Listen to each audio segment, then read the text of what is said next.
We begin with breaking news out of Yemen, where Houthi rebels have claimed responsibility for an attack on the United Arab Emirates. Authorities reported 3 fires in the capital of the UAE, Abu Dhabi, early on Monday. Police say drones may have been used. They issued a statement saying 3 fuel tankers had exploded in the Musaffah industrial area, and a fire had broken out at a construction site at the Abu Dhabi International Airport.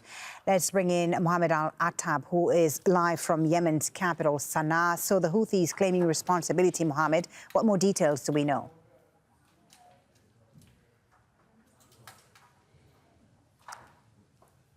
Mohammed Al-Attab, can you hear me in Sana'a?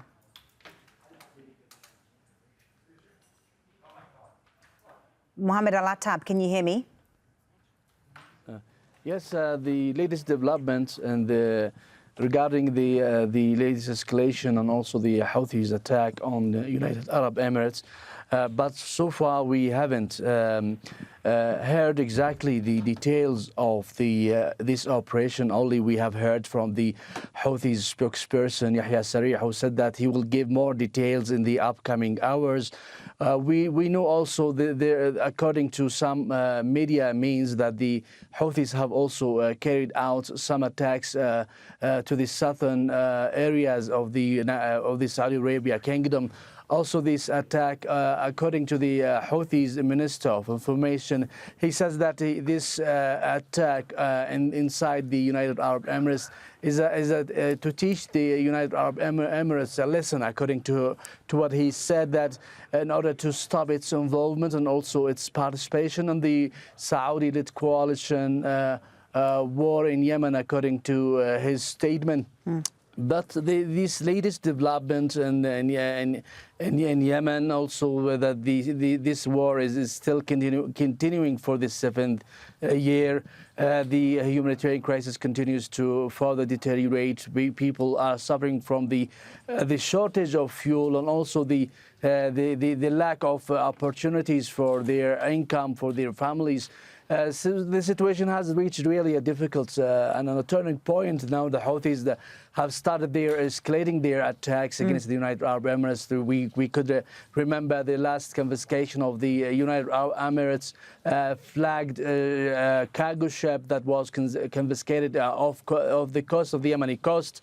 The Houthis said that it has carried out weapons and also support for the United Arab Emirates-backed forces in Socotra, while the Saudi-led coalition said that this was a medical ship. So now we are witnessing a new development. The Houthis now have attacked the airport. Also, they have attacked 3 fuel lorries. The situation is developing in a dangerous way that has this conflict and has spilled over to reach the United Arab Emirates, to reach it has continued to reach the Saudi Arabia. A significant development indeed. They have announced and declared that they have had Houthi drones just minutes ago. So we hope, and also observers and political analysts hope, that this conflict could reach an end, especially that this attacks and also conflicts continue to have its impact on Yemeni civilians.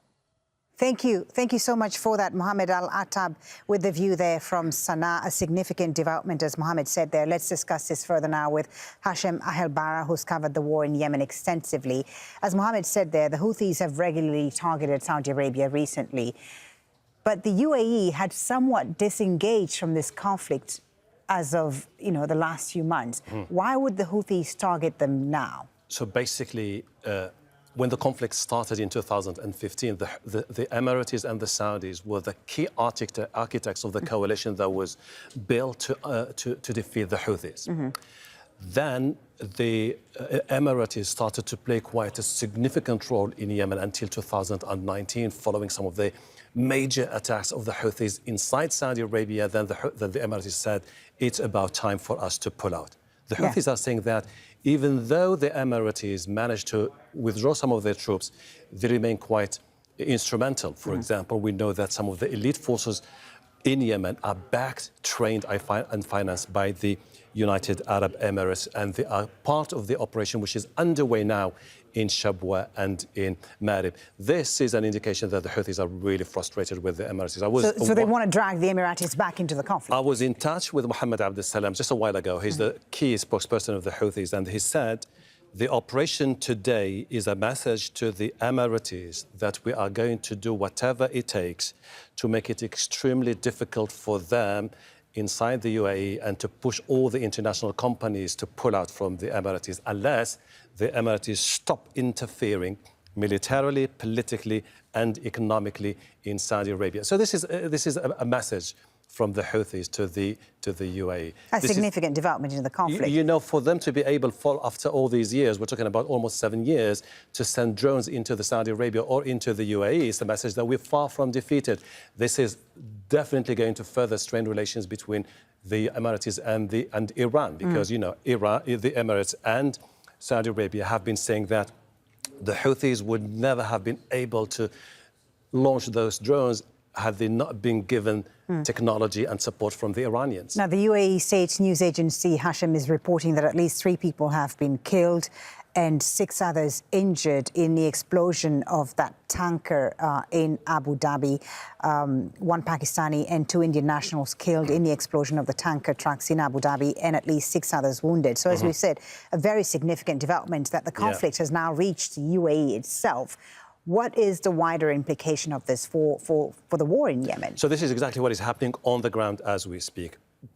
President Abdurrabbu Mansour Hadi and his troops, backed mainly by the United Arab Emirates, have launched a major offensive, and they managed to take over the province of Shabwa, which was under the control of the Houthis. Now they are launching another major operation in Marib, all the way to north towards Al-Bayda. Why are they doing this? Because until a few weeks ago, if the Houthi managed to take control of Shabwa and Marib, it was going to be the beginning of the end for the internationally recognized government, a massive humiliation for the United Arab Emirates and for Saudi Arabia. Now, the Emiratis managed to sort of reverse those gains made by the Houthis over the last few years, and they are making quite significant impact, particularly with the elite unit called Al-Amaliq, which is financed, backed by, and trained by the United Arab Emirates. And this explains why the Houthis are frustrated. Just earlier this month, they seized a ship and they said this is an Emirati ship with military assets. There have been some negotiations to try to free the ship and release the 11 crew members. And the Houthis have been saying this has to be part of a major political deal to put an end to the conflict. That is not happening. With this particular attack today, we're likely to see further escalation in the region, and particularly in Yemen. We're likely to see the Saudi-led coalition now launch major attacks against Houthis, particularly in Marib and also in the capital, Sana'a. And just to recap for our viewers who are just joining us now, Hashim, at least 3 people have been killed and 6 others injured, according to Emirati officials, after a petrol tank explosion in the United